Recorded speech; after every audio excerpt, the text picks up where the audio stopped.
Hey guys, welcome back. Today we are going to continue more of the Thought Experiment Simulator. Let's get back in there because I believe we are on the Ship of Theseus. Is this the one? I don't remember. Yeah, here we go. The Ship of Theseus. So we're going to try to do probably these two and then we'll probably save the last three for the final episode. So the Ship of Theseus. Here we go. The Ship of Theseus is a thought experiment exploring identity and change. If all parts of the ship are replaced, is it still the same ship? It raises questions about the persistence of identity amid gradual alterations, challenging our understanding of continuity and essence. Yeah. Alright, let's see what we have to say here. Imagine a ship that over time has each of its wooden parts replaced. When no original parts remain, is it still the same ship? A fascinating quandary. Does identity reside in the material components, or is it something more abstract? I contend that it is the form or essence of the ship that defines its identity, not merely its physical components. But consider the labor embedded in each plank and nail. The workers' contributions might shift the ship's identity over time. So you're saying,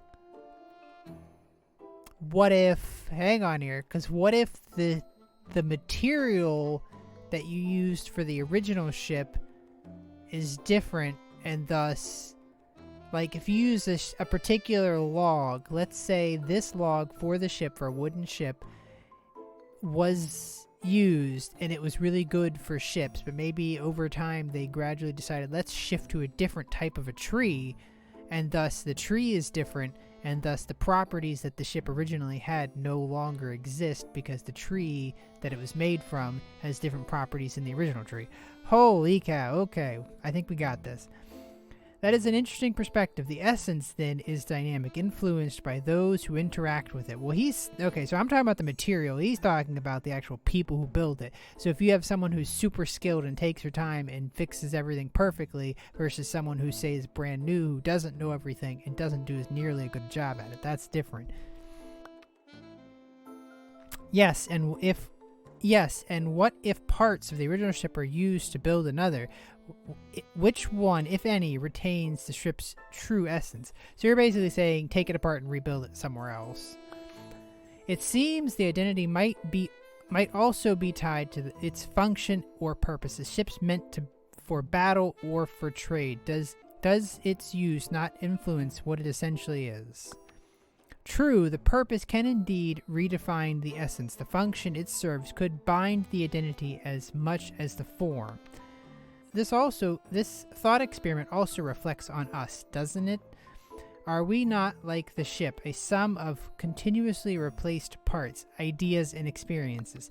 Precisely, our identity is the continuous evolution influenced by the socio-economic forces of our personal experiences.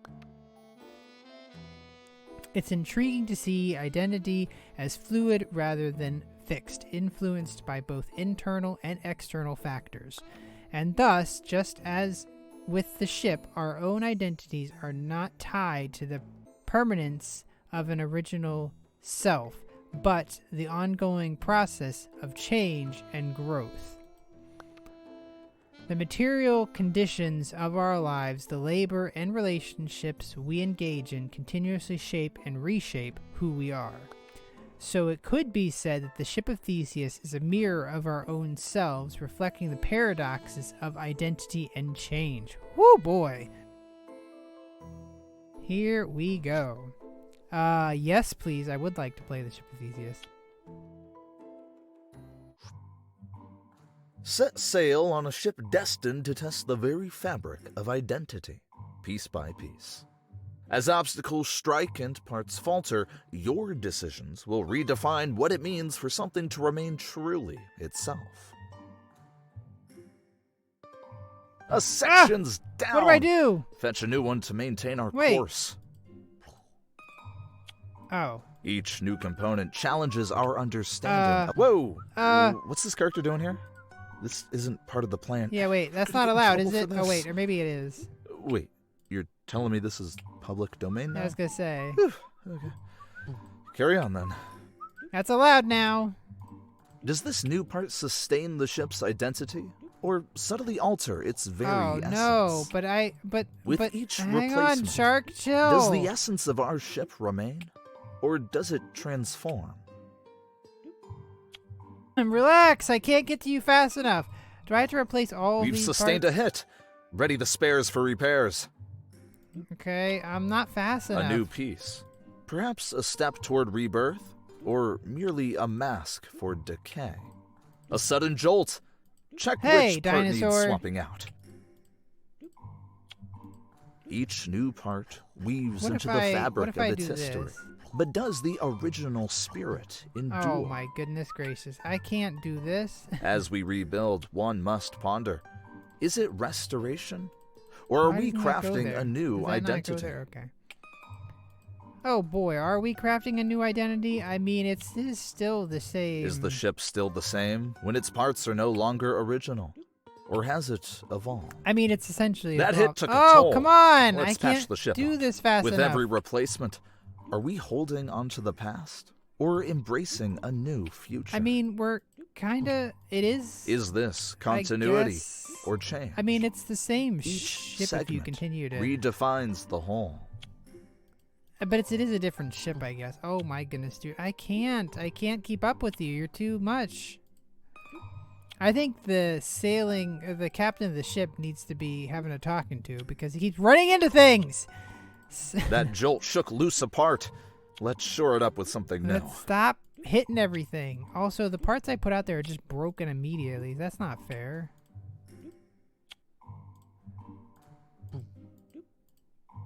Oh man, do I just break the whole thing? Wait. I think I can do it. Blast! There's damage. Let's replace what we lost. Wait. Oh, we did it. Okay. Perfect. Why are you doing that? Wait until the ship is hit. Oh. That's the only time to change parts. Oh, a ghost ship. Oh, we don't have a ship anymore. Ha ha ha ha ha. Okay, now we rebuild. As the last original part falls away, what stands before us now is a vessel entirely reborn from change. A ghost ship, you might say, sailing not just on water, but in the liminal space between what was and what has Dude, the become. whale, why? Does it still carry the soul of old? Or has it found a new spirit in its transformation? I mean, I still think it's the same ship. Impact detected. Time to replace the damaged parts. Oh my goodness, man. I can't with you. You're just sitting there ruining the whole thing. Stop it! Our vessel's been struck. Fetch a new component. I want to just rebuild the ship, but I'm not fast enough to redo it. Okay, stop it. How do I... Can part's been I compromised. stop this guy? Okay. Time for an upgrade. I mean, if you upgrade, then is it the same? No, because if you're upgrading, then they're definitely better parts. There goes another piece. Ready the replacements. This is definitely a quandary. I would say the ship is... If you replace all the parts, it's still the ship because that's what we assign that identity of that ship. Now, it might be different parts, but it's still the essence of the ship is still... Okay, why is there a giant floating brain? That's not cool. Wait. I think we can do it. Wait, one more. Now, with every component replaced, stands a ship entirely of new make, yet bearing an old name. This raises a curious question. Does the identity of the ship persist purely in concept, independent of its physical form? Or has it transitioned into a new entity, with merely a trace of its former self clinging to its name? Well, I mean, okay, we'll let the ship be destroyed, but think about this, though. Let's say you take... Hey, there's a donkey! Let's say that you take a hunk of metal from a car, and let's say you take it apart and you recycle every part of it, and you reuse it. in something else. Like, say, whatever. Say you recycle a piece of car and it becomes, a soda can or something. Does that now then mean that the soda can is part car? With every original piece replaced, the ship before us drifts, a spectral shell of its former self. This ghost ship, pieced together from foreign fragments, sails on. Yet, one Hey, wonders, it's the banana. is it merely mimicking its past? Or has it charted a new course entirely? Can a ship, devoid of its birth materials, still claim its legendary name? Or has it become something entirely unrecognizable? I mean, it would be unrecognizable, but also it's still the ship if you're rebuilding it. Until it's completely destroyed and you have decided not to replace it with anything, then it's the same ship. It's just a new name, but it's been, like, replaced and upgraded. That's my thoughts on that one. That's cool. I like that one. All right, let's check out the next one. We have time to go to this next one. What is this? I've never heard of this one. The Allegory of the Cave. Interesting. That sounds like I may have heard that.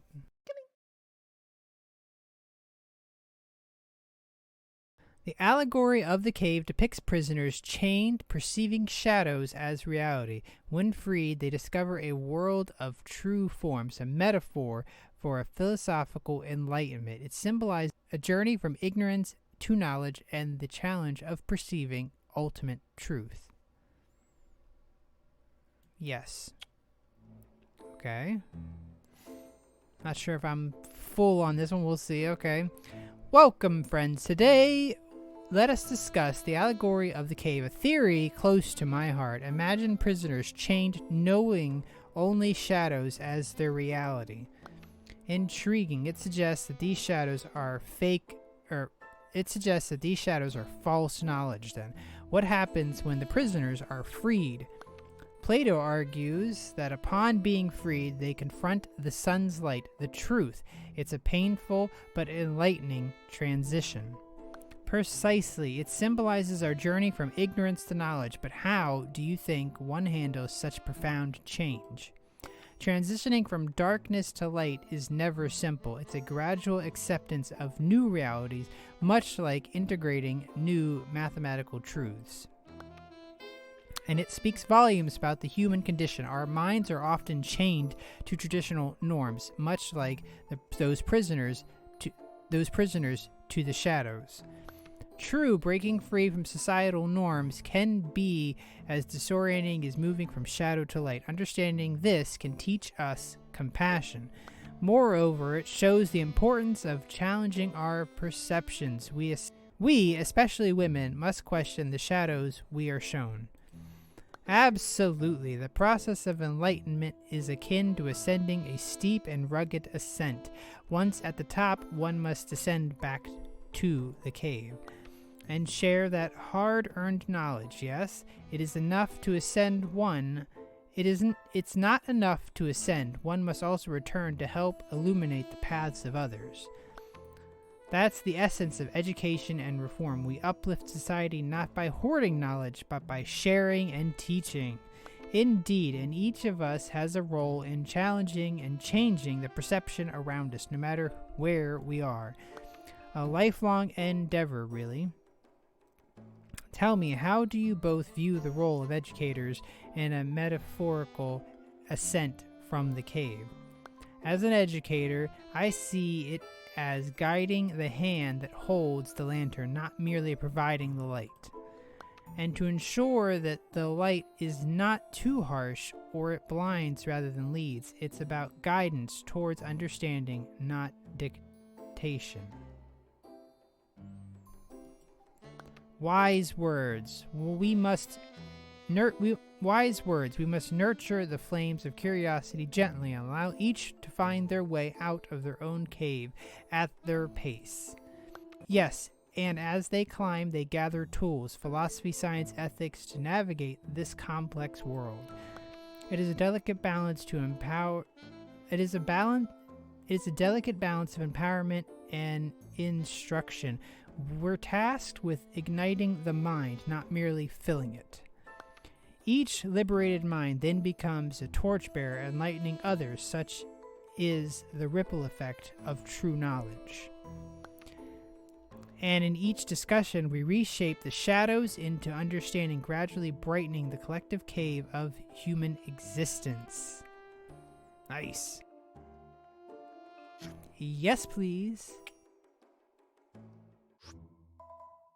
Your journey begins anew, with an I button at your fingertip, and a shadow that may not be what it seems. Click, observe, and perhaps question the very fabric of your perceived reality, as each vision unfolds layers you might not expect. Interesting. In the dim confines of this cave, Cthulhu! you are bound. Yet a flicker of light casts a curious shadow. Recognize it? It's the silhouette of a familiar statue, a mere ghost of reality here on the wall. Keep clicking, gather visions, and perhaps the true form behind these shadows will reveal itself. Do I have to... what do I get?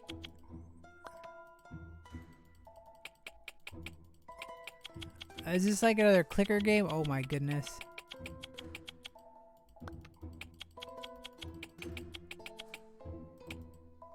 What am I doing? I'm just clicking over the eyeball, I guess. Okay.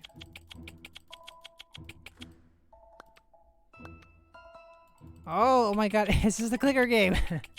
No, true story though. I actually thought about playing a clicker game for one of the videos. I don't know if I'm going to, but I thought about it. It was just seemed so silly. I was gonna do this treasure clicking thing. It was just silly, but I have not done it yet, so I don't know. What do I need? I need Cthulhu. Give me Cthulhu. That's what I really want. I'll take the brain in the meantime. Oh, this is wonderful. Look at this. That's 1,000 though? That's so much. How, is it actually working? Oh, kind of. If you just leave it alone, I guess it just does it. But if you click, oh, it like stops. Oh, I see. You get more by clicking. Alright, we'll let it go. What do I need? I need to get all the way to 1,000? I don't understand what I'm seeing here. Oh, wait. Do I get... is this what I get to see? Oh, I see. Plot twist. What appeared to be a symbol of freedom is but an artful depiction by those cunning shadow artists. As your visions grow, so does your grasp of reality. Or does it? Keep questioning. Keep clicking. What else might these shadows conceal? Oh, I get it. But I want Cthulhu, though, so we're going to have to wait a second. We're going to wait until we get Cthulhu. Boom. Okay. Now, and then I understand we spend the money over here. Okay. I was so engaged by the clicking.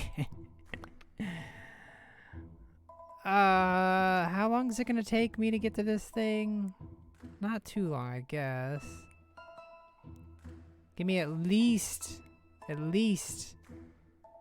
gotta get to at least one more Cthulhu. And then we'll start to spend some money over here. Or some sight points or whatever these things are. Boom. Okay, perfect. Okay. Yeah, now we're talking. Intriguing, isn't it? No, they're Those fake. masterful artists you saw are nothing more than cleverly positioned cardboard cutouts. Each layer of vision peels back another illusion. What might you uncover next as the cave's secrets continue to unravel? Keep clicking. The truth is yet to be fully I'm lit. not there yet, dude. I'm trying to do this. There we go. I have enough. Okay, there we go.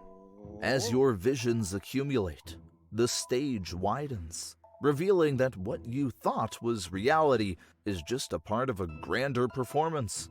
These cardboard cutouts, mere props on a theatrical stage. Each click exposes deeper layers of this orchestrated illusion. Oh my gosh, What role do you play in this unfolding my drama? life has been a Keep lie! clicking, for the curtain has yet to fall. We're not done yet. Yeah, it's okay. Okay, perfect. With each vision you gather, the scope of your world expands dramatically. Nice. Now, the theater that held your captivation is merely one building in a bustling town, each structure potentially housing its own set of staged realities. As the town stretches out before you, what truths and performances will you uncover next in this urban maze? Keep clicking, for each vision draws the map of a much larger world. Yeah, but... Okay, okay, it makes sense. Like, if you're, like, there, and then... Yeah, okay. I could buy that. I'm not sure... It's just basically, like, if you keep going out... The entire town, oh my goodness, once a vast stage of complexities, is now just a miniature. A toy, sprawled casually on the floor beside a cozy sofa. I thought that was my reality. There, two individuals relax, sipping their drinks. My reality has been oblivious shattered. or indifferent to the worlds at their feet. What might this suggest about perspective? About the realities we construct and believe in? Keep clicking. The scale of understanding continues to shift. We're getting there, buddy. Okay, boom. As your visions Oh my continue goodness. to unfold, the reality shifts dramatically once more. The scene of two people relaxing on a sofa is itself merely an image on a television screen within a larger living room. And we're just watching the This thing. recursive view layers reality within realities, challenging the very essence of what you perceive as true. What deeper layers might you uncover with each subsequent click? That's a good question. I just need more Cthulhu's here. Hang on. Nice. Okay, now I have to save up for that. Perfect. There, at the window, a person gazes out, transfixed by a balloon that eerily mirrors their own visage. This haunting tableau, reminiscent of a certain iconic graphic tale of surreal horror and twisted reflections, deepens the enigma. What strange and unsettling revelations await as you continue to click and expand your vision? Oh. The perspective broadens to the exterior of an apartment building, where you witness passerbys pointing upwards with This curiosity. is like Inception. From this vantage, the previous scenes become part of a larger, more public spectacle. The curiosity of the onlookers further blurring the lines between private fears and public facades. What will your next vision reveal in this unfolding drama of observation This is like and Inception spectacle? amongst Inception. It's Inception inside Inception. You find yourself gazing down from space, where Earth and its moon loom large, yet distant. From this celestial vantage point, the human dramas you've unfolded seem microscopic against the vast backdrop of the cosmos. The Earth, a fragile sphere suspended in the void, and the moon, its silent companion, now frame your understanding of perspective. What cosmic secrets might unfold as you continue to expand your vision from this astronomical viewpoint? That is a good question. Oh, I have to have 2,000? Holy cow. Your gaze narrows back to the moon, revealing its complex landscapes. Far from the smooth facade once perceived from afar, among these lunar contours, a notable cave entrance Oh, beckons gosh, with a we're gonna go back to the mysterious cave. air. As you consider this lunar cave, its silent invitation seems to echo a familiar beginning. Dare you enter and see what this looped path might conclude? Yes. We're back As in the you cave. enter into the lunar cave, Holy cow. the Hey! surroundings shift subtly, I worked hard yet to get those. unmistakably back to the familiar confines of the beginning. The same chains, the same dimly lit walls, and the shadow of the statue once again on the cave's wall. This cyclical return to the start, where shadows and reality blur, suggests a deeper contemplation of perception. Here, In the echoes of the first vision, you are invited to ponder the layers of truth anew. Okay, well, you know what? Let me go back out here. That was interesting. That was a good one. All right, what do we have? What is this one? The tragedy of comments, and it won't tell us. Okay, so like I said, I started out by doing the demo many months ago at this point. But we have been slowly working right through here. I think this last one, when we play, we're gonna just finish all three. We're gonna do 1, 2, 3, and the next one. So the next one will probably be a little bit longer, and we'll just finish it out. This is a great game. I love this. This just like brings so many like different philosophical questions, and it's neat just to think about. It's very cool, and it's like pseudo sort of educational. It's not, I wouldn't really call it educational, but it's certainly teaching you some stuff when you're hearing about things. Very cool. That being said, we are gonna have to leave this one here, and so I look forward to finishing this game soon. So for now, thank you guys so much for watching. I hope you enjoyed everything, and I will see you guys in the next one. See ya!